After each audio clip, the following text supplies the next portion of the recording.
मैं हमारे शहीद सिद्धू कान्हू जी, चांद लहरा फूलो जानो, भगवान बिरसा मुंडा, शहीद शेख भिखारी, शहीद नीलांबर पीतांबर, स्वर्गीय विनोद बिहारी महतो जी, शहीद निर्मल महतो जी, शहीद जयवीर महतो जी, महेंद्र सिंह जी, स्वर्गीय टेकलाल महतो जी, स्वर्गीय हाजी हुसैन अंसारी जी, स्वर्गीय जगन्नाथ महतो जी, सभी को नमन करती हूँ।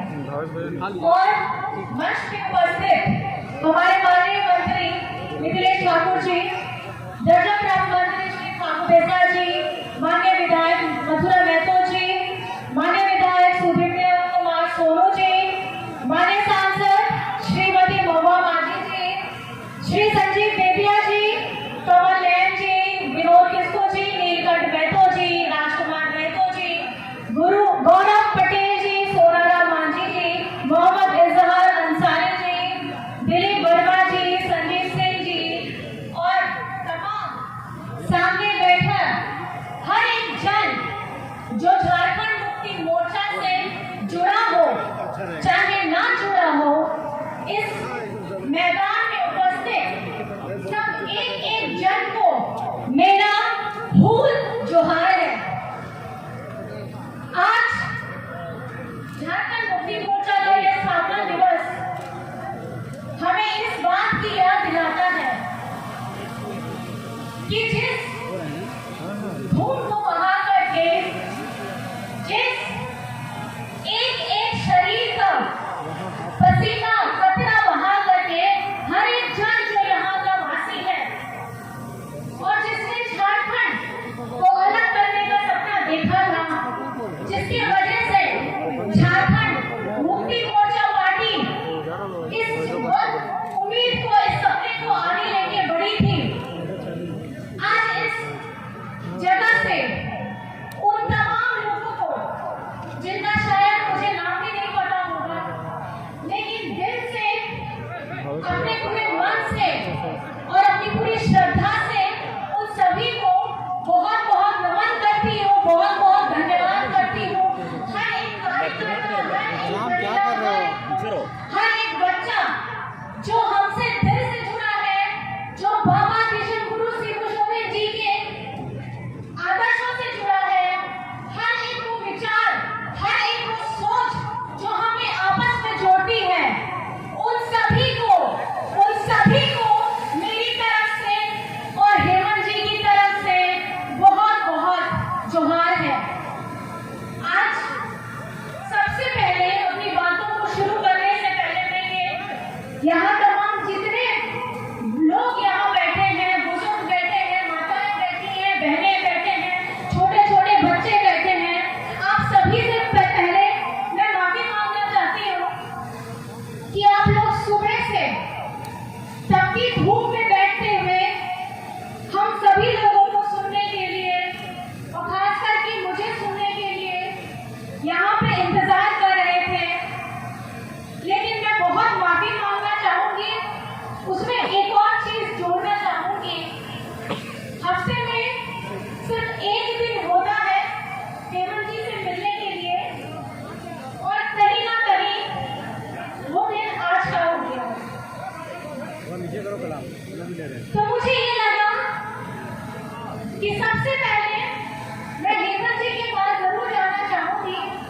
इस कीमती समय को जो हफ्ते में मुझे सिर्फ एक बार मिला है, उनकी अपनी बातों को रखना और उनके मन में जो विचार चल रहे हैं पिछले एक हफ्ते से, उनको सुनना और सुन करके आप सभी को ये मैं बताने के लिए आई हूँ कि आपका बेटा, आपका भाई, आपका दोस्त, आप जिस भी रिश्ते से उनको मानते हैं, ये भी कहना चाहते हैं कि आप उन्हें थोड़ा माफ कर दीजिए। माफ इसलिए कर दीजिए कि उनका जो सोच था झारखंड में 2019 आपके जनादेश मिलने के बाद, आपने उन्हें वो जगह बैठाई, उन्हें वो ताज दिया कि आपके हर एक वर्ग के लिए वो काम कर सके।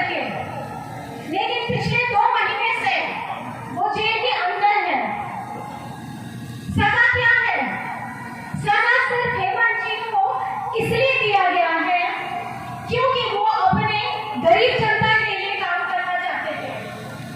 उनके सारे के सारे कार्यक्रम जन कल्याण के लिए होते थे।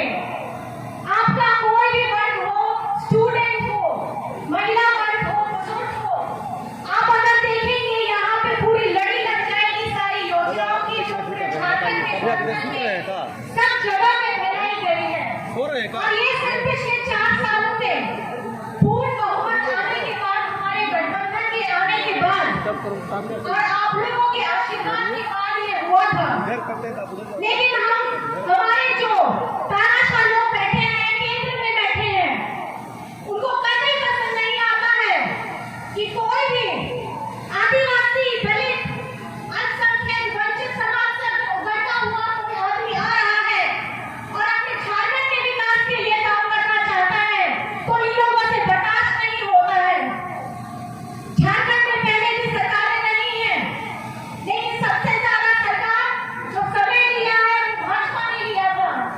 इनको यही डर था कि पिछले 20 सालों से इनसे कोई काम नहीं हुआ। आज एक आदिवासी मुख्यमंत्री आके बैठ गया है, अरे ये तो बोका है, इससे कुछ ना होगा। आदिवासी का बच्चा है, क्या समझ में आता है?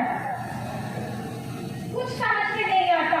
लेकिन आज पूरे गर्व के साथ मैं ये कहती हूँ कि आपका अपना भाई जिस तरह से झारखंड वो पहला राज्य है, जब कोरोना हुआ था तो इसी मुख्यमंत्री ने, इसी आपके बेटा ने हमारे अपने मजदूरों को दूसरे राज्यों से ट्रेन से, बस से, हवाई जहाज से उस वक्त लेकर के आया जब हमारी केंद्र सरकार में जितने मंत्री बैठे थे, जितने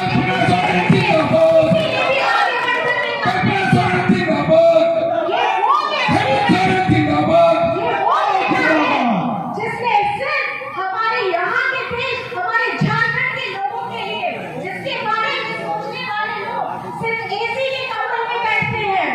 कोरोना के समय सबने खिड़की दरवाजे बंद कर लिए, फेसबुक, ट्विटर ऑन हो गया, इंटरनेट की मात्रा तेज हो गई, फ्री का डेटा बढ़ने लगा। किस लिए? अरे कोरोना ना हो जाए, भीषण बीमारी है, दूरी बना के रखिए। लेकिन आपका अपना बेटा अपनी जान जोखिम में डालकर अपने घर में हम लोगों को अलग करते बाहर के कमरे में रहता था। किस लिए रहता था? सिर्फ अपने लोगों के लिए जो बाहर से आ नहीं पा रहे हैं उनकी मदद के लिए। जो गरीब जिसको खाना नहीं मिलता था उनको खाने का प्रबंध कराया गया, बाहर से लोगों को लाया गया, जिसकी यहाँ के बड़े बड़े नेता जो बोलते हैं ना कि हमने किया। शुरुआत सोच किसकी थी? आपके अपने बेटा की थी, आपके अपने हेमंत सोरेन जी की थी। और झारखंड वो राज्य है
खुशनसीब हैं हम, क्योंकि इनके पिताजी विश्व गुरु शिबू सोरेन जी हैं, जिन्होंने नंगे पांव बिना किसी संसाधन के साथ उस समय में महाजनों के खिलाफ अपना मोर्चा खोला था, जब उनके आगे पीछे चलने वाला कोई नहीं था। बहुत छोटी सी उम्र थी, 15-16 साल की उम्र रही होगी, जब उनके पिताजी को शरीर से एकदम काट करके रख दिया गया, क्योंकि वो अपनी आवाज को बुलंद करते थे। ये झारखंड ऐसा राज्य हो गया है कि हमें हर वक्त हर जगह सिर्फ संघर्ष करना पड़ता है, और केंद्र सरकार आज भी हमारे साथ वही कर रही है। झारखंड 2019 में जब गठबंधन की सरकार बनी, यही केंद्र सरकार ने हमारे साथ हमारे झारखंड को एकदम सौतेला बेटा जैसा फेंक के रख दिया। जहां भाजपा शासित राज्य है, वहां सारी योजनाएं सेंट्रल से सब जाती थी। यहाँ पर में खास करके झारखंड में पूर्व की सरकार जब गई, तो यहाँ का धन ठन गोपाल हो गया। सारे पैसे खत्म हो गए, कहाँ डाला, कौन सी योजना डाली कि अभी तक विकास नहीं किया था इन्होंने। बात